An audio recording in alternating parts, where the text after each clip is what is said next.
This is Sunny from Endless Vitality, and today I actually have Daniel Karan here with me, who runs a company called Bold Wolves, and we're going to talk about some really interesting things today. He's also a master at this personality test that we're going to dive deep into, and I think you guys can really benefit a lot from sort of this personality test, and you'll see how we dive deep into it and talk about why it's so important to kind of know yourself, which leads into other things.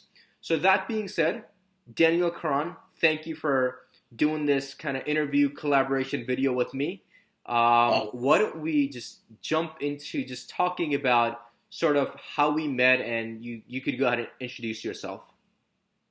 Well, like you said, my name is Daniel Karan, the founder and creator. It's the labels that I put on it. BoldWolves.com, which is kind of like the hub for peak performance for especially introverted men. It's funny because Daniel and I actually met about a year and a half ago back in Miami, and maybe you want to talk more about that. But just a quick thing is that we only met for maybe 20, 30 minutes. We talked one-on-one, and then we went out and just had a lot of interaction with different people and just socializing and stuff. But even him and I just talking for 20, 30 minutes, we really connected at a level which, I would say just because we're kind of on the same path, we're both doing a lot of personal development stuff, that we really, really connected. We kind of kept in touch, and then we decided to do this collaboration video. Yeah, what was your kind of memory of when we met?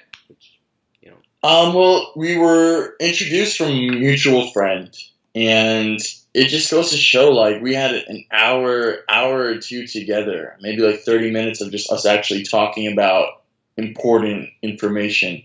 And then we didn't talk for like a year. And that's not out of spite, or that's not out of like, I don't want to talk to him. It's just like you were on your path, dominate, traveling the world, Antarctica, wherever you went, South America. I was dominating my path, doing this. And it just, at a certain point, that's like the whole purpose of networking and meeting people. And you never understand when your paths could collide again and you never know what could happen from it. And it's really, really fascinating. I mean, we didn't talk for a year. And then I think you hit me up and you're like, dude, I'm like, why didn't we talk? We're both dominating our path. We both have like this mission. We both want to impact and contribute to the people around us, our community, the world, put a dent in the universe, or whatever Steve Jobs said. Why can't we just help each other? It's so important to be surrounded by, and I keep getting reminded, like, I don't even think I know the complete power of like environmental exposure. Like every time I reach like another level of it, saying you could apply this to any aspect of awareness. It's like, oh, now I know that I have less stress. Oh, like now this is my state that has less stress. But you still have so much stress that you're not even aware. And then let's say you have free massages, you go on a meditation retreat, you come out super zen and like, whoa, now I don't have stress. Now I've reached another level of awareness. Another layer of the onion has peeled back, and then you find another one and another one and another one. Yeah, man. So I mean, for environmental exposure, for me, like I just keep forgetting and reminding myself how having these type of conversations with people that are also on their path and doing inspiring things is just so powerful. Just in terms of motivating yourself and helping you achieve your own goals. Yeah, absolutely, man. I mean, you hit it right on point, man. I mean, basically, like you said, there's always a different level.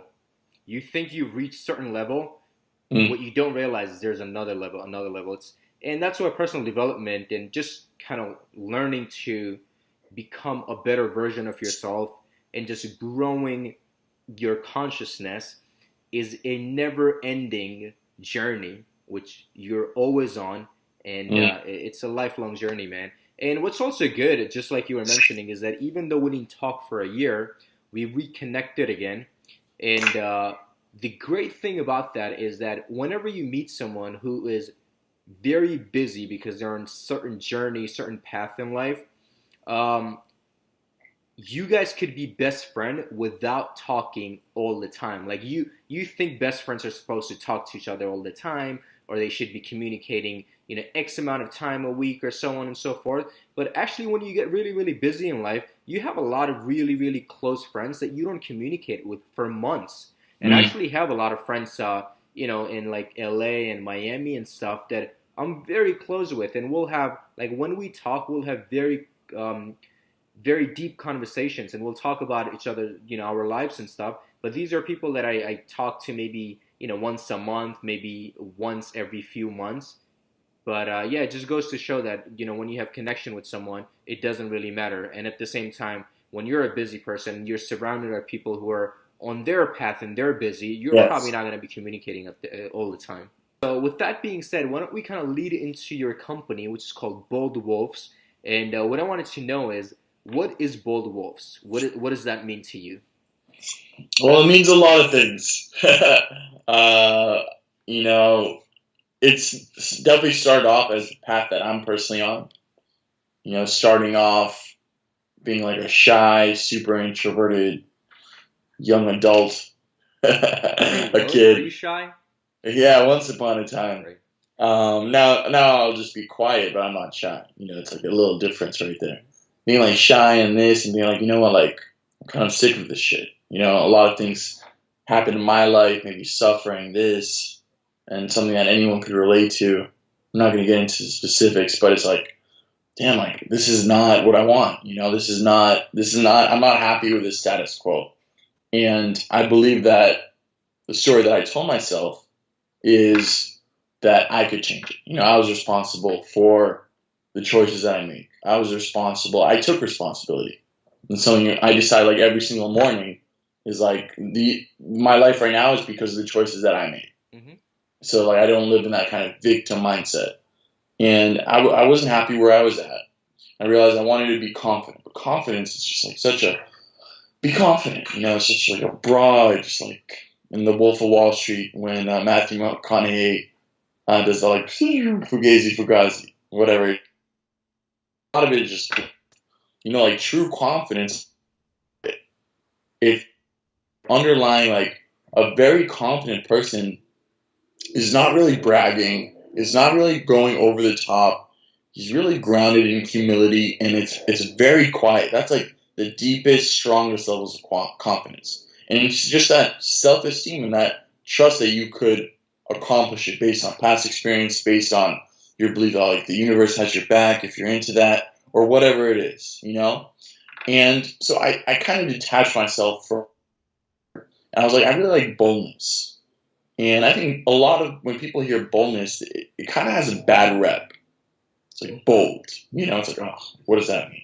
Like, why is it bold? Like, if you go into Microsoft Word, you put bold, it's like why?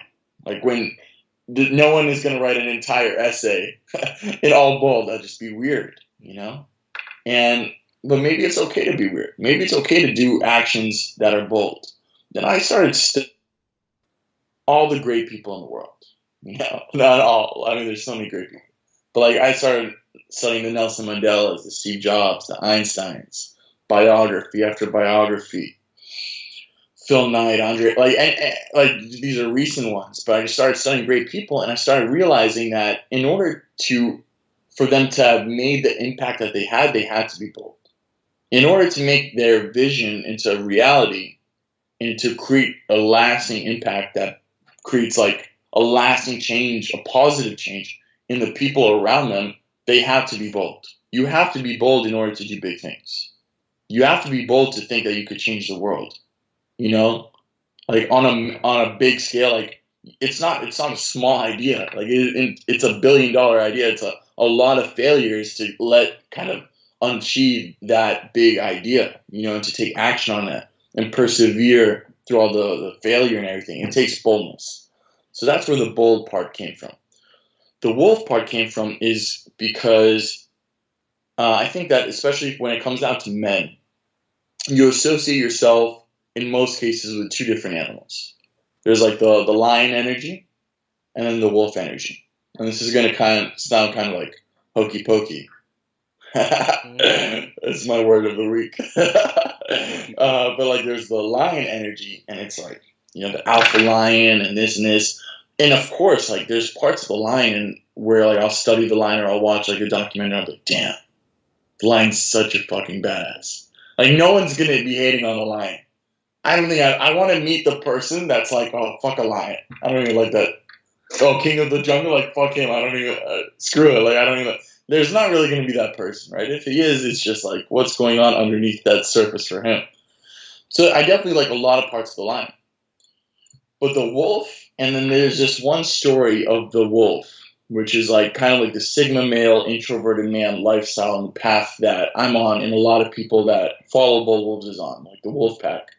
And not to go too in depth, but the wolf pack averages around, let's say, like 6 to 20 wolves, like 20 person wolf pack. I think that was like the largest in Yellowstone, or maybe it was a little bit larger. Is a big wolf pack, and then there's the alpha wolf who's in charge. He has the alpha female who's like there. They have kids and they go hunting together. They defend their land. They do things together, and it's great. It's like a small family. You protect your own. You protect your environment. Everyone's happy, and you lead them by example, right? Society just follows like the pack. If you say like everyone's just following the societal norm, you know, the ideal lifestyle, like I have to do this. I have to do a 9 to 5. I have to go study into college and study something I'm not interested in. I have to do whatever it is, right? You have to follow the typical path. And in what the scientists have found, like there's this in the wolf pack, sometimes a wolf would challenge the alpha wolf and get kicked out of the wolf pack. He has to make it on himself. He has to literally be in the entire world by himself, has to hunt, kill, fight for his land. He doesn't have land. He doesn't have a mate. He can't procreate. He's going to die out. A lot of things. And in suffering, a lot of them die out. The people that challenge the alpha wolf, now they're banned from society. They have to make it on their own. And it's scary. It's really scary. And a lot of people fail from that. And if you combine that, I mean, that takes boldness, right? Does this make sense? Yeah, absolutely, man. Yeah. So it takes boldness to leave the pack and leave the ideal and leave the comfort zone on a moment to moment and on a macro scale. And then it takes boldness to not and then come back. What they found out is like the Sigma, the wolf, the lone wolf, the introverted male, left the pack, built up the skills, built up the strength, built up everything, came back, and then dominated the group. You know, he left, suffered, persevered, built up the skills, the strengths, found himself, found his purpose, and came back and then contributed to the society. So that's what Bold Wolves is about. It's about using boldness, learning peak performance, having a greater and greater, peeling back more layers of the onion using modalities such as personality types, right? Like Jungian psychology, using different types of meditation and everything to be more self-aware, to know who you are, know what you bring, know your nature, develop everything that you can, and then contribute to everyone else and use boldness and develop boldness to make a lasting impact. Well, it's perfect because that's a segue into what I want to talk about next. But even before that, I mean, great description that you have for what bold wolves are, and the way I look at it too is boldness is also about putting yourself out there. Because a lot of the time there are things that we want to do, but we kind of stop ourselves. Just like you mentioned, we try to fit into the norm, whatever the social norm is, and by doing that in many ways, we're doing a disservice to the world because we have a unique purpose and we have a unique reason to be here, and you have to actually really get out in the world and do whatever you're sort of meant to do and whatever your heart's calling is. And by not doing that, you're really doing disservice. So I really like that idea of being bold and putting yourself out there. It's amazing. So great, man. So that being said, let's talk about, one thing that we've talked about before that really I found it very interesting, and, we're kind of going to dive into this, but the fact that you work a lot with Myers-Briggs personality development, and basically what that is real quick, and, you could talk more about that, is that there are 16 different personality types, and how, if someone knows what their personality type is, I think what's really good is that if you know what your personality type is and who you are, it really will help you in many different areas of your life, such as career, like what career you're going to choose. A lot of people nowadays coming out of college, or even people who've had a career and they want to change their career now because it doesn't really align with who they are. They're searching for another career, another kind of business, what they want to get into. And knowing their personality type really helps them understand what they would be a good fit for. So that being said, why don't you talk a little bit about that 16 personality types? So yeah, definitely. I mean, a lot comes to mind. The first thing that popped up right now was a conversation I was having with my friend earlier today, and I've been asking him, like, dude, take the test. Like, what do you have to lose? Like, you don't have to get stuck on the label. It's just like, if there's one reason to do it to help me, because I'm curious. Because I already kind of typed him as something, and it's like, I don't know, man. Like, I'm not really interested. Right? And it took like a week, and I wasn't like pressuring. I'm like, dude, if you don't want to do it, just say so. But like, if you are kind of interested, do it. Let me ask you this: what do you think he was not doing it? That's an interesting question, and I'll tell you right after. And it only hit me after I found out his follow-up question, after I found out his type. Then I realized why he wasn't doing it. But this is what we were talking about. All right, perfect. This is what I was talking about with my friend. We sat down and I found out, like, dude, like, it doesn't change anything. It's not like, oh, you find out your personality type and now you have to change everything about yourself, and it explains this, it explains that. It's like your whole life is different from that moment on. Absolutely not. You're already living, let's say you are a 30-year-old male, and you've already had 30 years of life on this planet Earth, right? And you've already made friendships. Maybe you're in a relationship. Maybe you have kids. You already are kind of deep into a career. Maybe you've kind of developed yourself. Maybe you haven't developed yourself. Maybe you made some enemies. Maybe you made a lot of money. Maybe you haven't made a lot of money.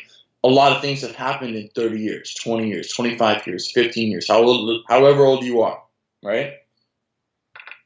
A lot. So let's take one segment from what that is, right? You have friendships.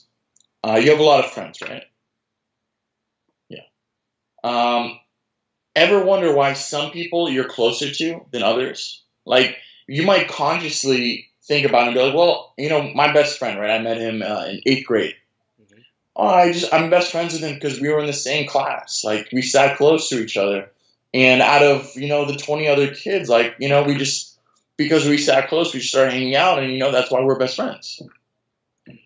Oh, like, my girlfriend, she's so good. Like, we have such a connection, like, in this and this and this. But I mean, we're only going out because, like, we were introduced from a mutual friend.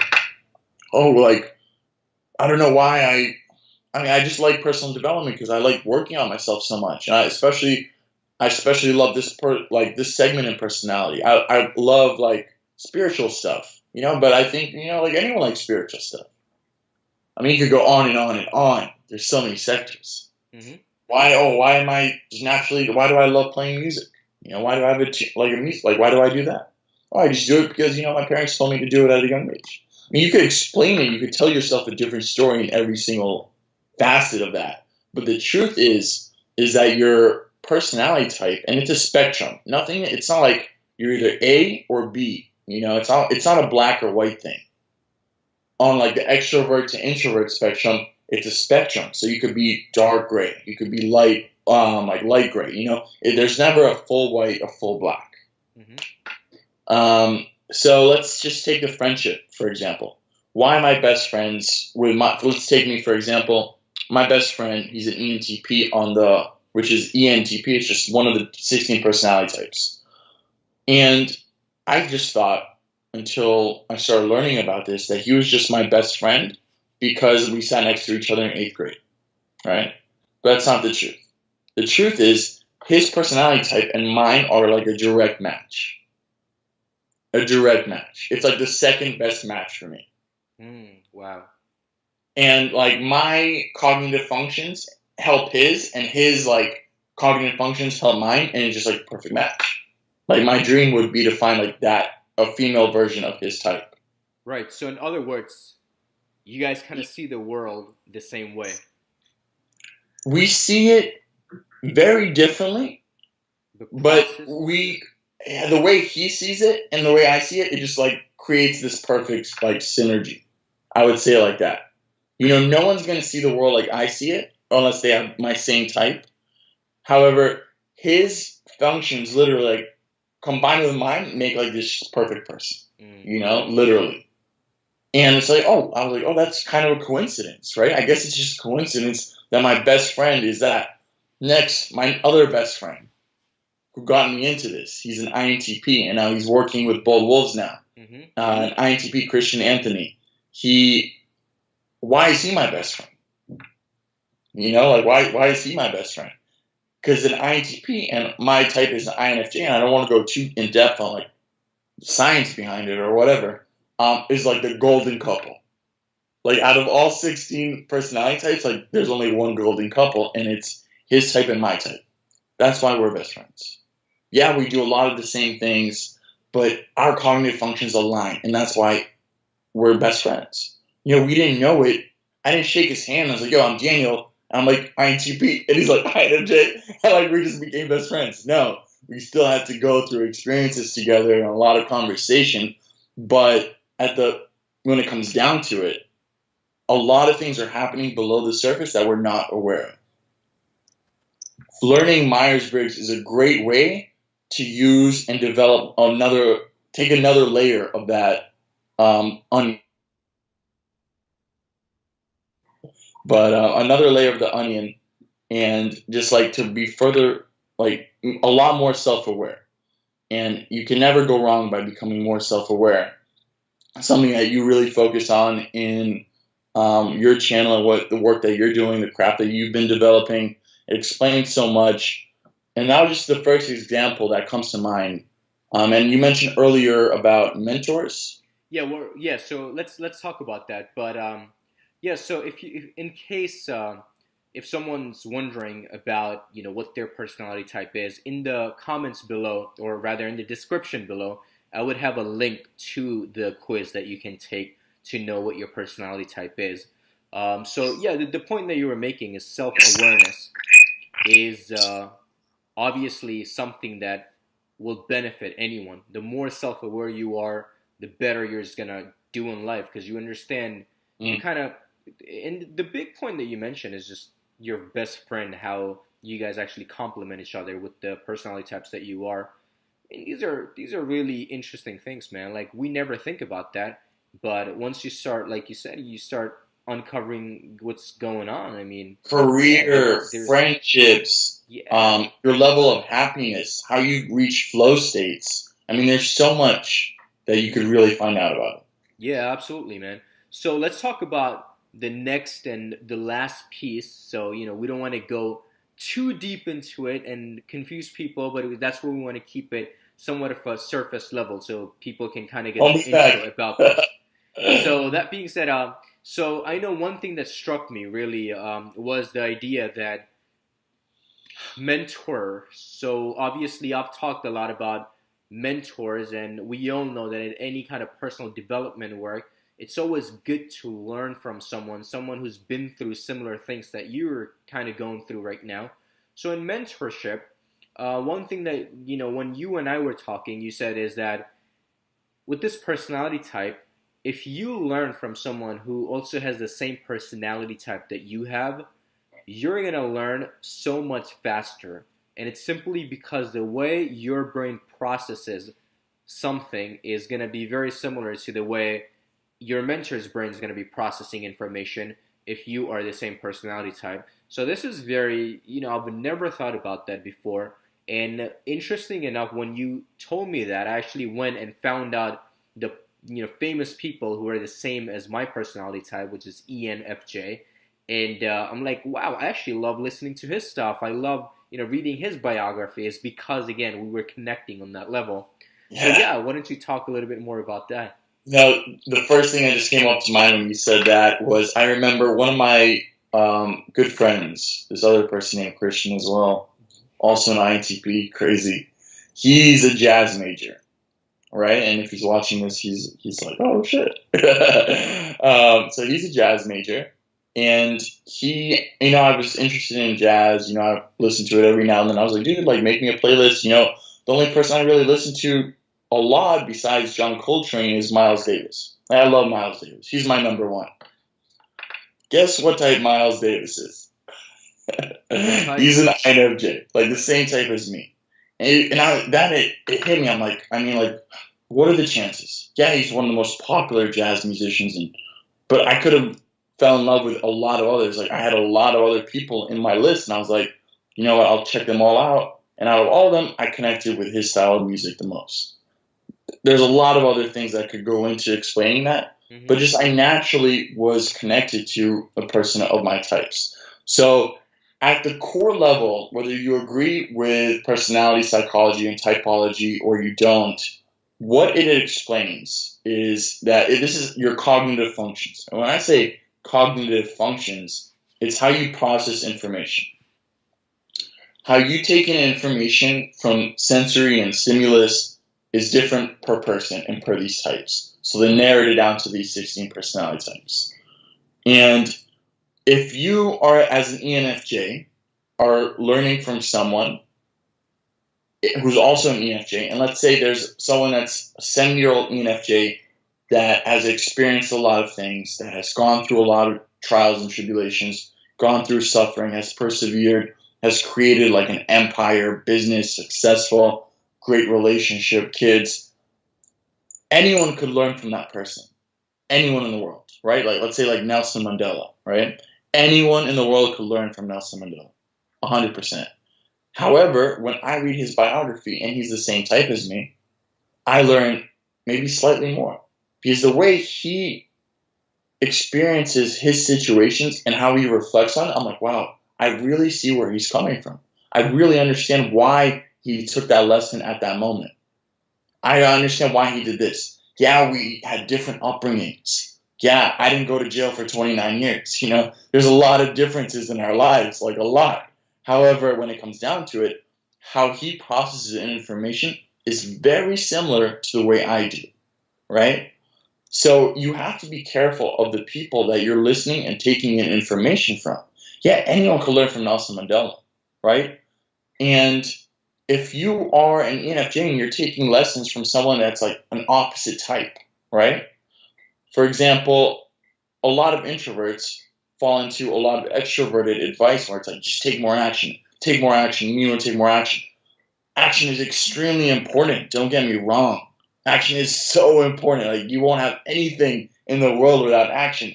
However, you also need reflection, right? For a certain type, let's say an ENTJ, their area of growth is reflection because all they know is taking action. So if you're listening to advice from a mentor who's an ENTJ, for instance, and he's like, dude, just take more action. You just need to take more action. Yeah, it could work out. It could pan out. It's good advice, right? However, maybe that's not what you actually need through your cognitive functions. So it's finding out your type, being sure that it is your type. You could take the test on a developed level and the results might not come out the same. When I take the test now, it shows that I'm extroverted.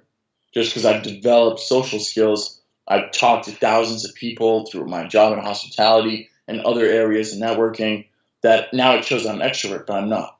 So making sure that you know your type, researching people that are already developed and trying to learn from them. See how they experience life. See what mistakes they made. Because it's definitely something that you could benefit from yourself. And this doesn't negate the fact that you could learn from anyone. I want to, again, use that as a disclaimer. You could learn from anybody. You could fly, right? But at the same time, you want to balance that with finding the mentor that speaks your same language, right? I'm not going to learn best from someone that's speaking Spanish to me.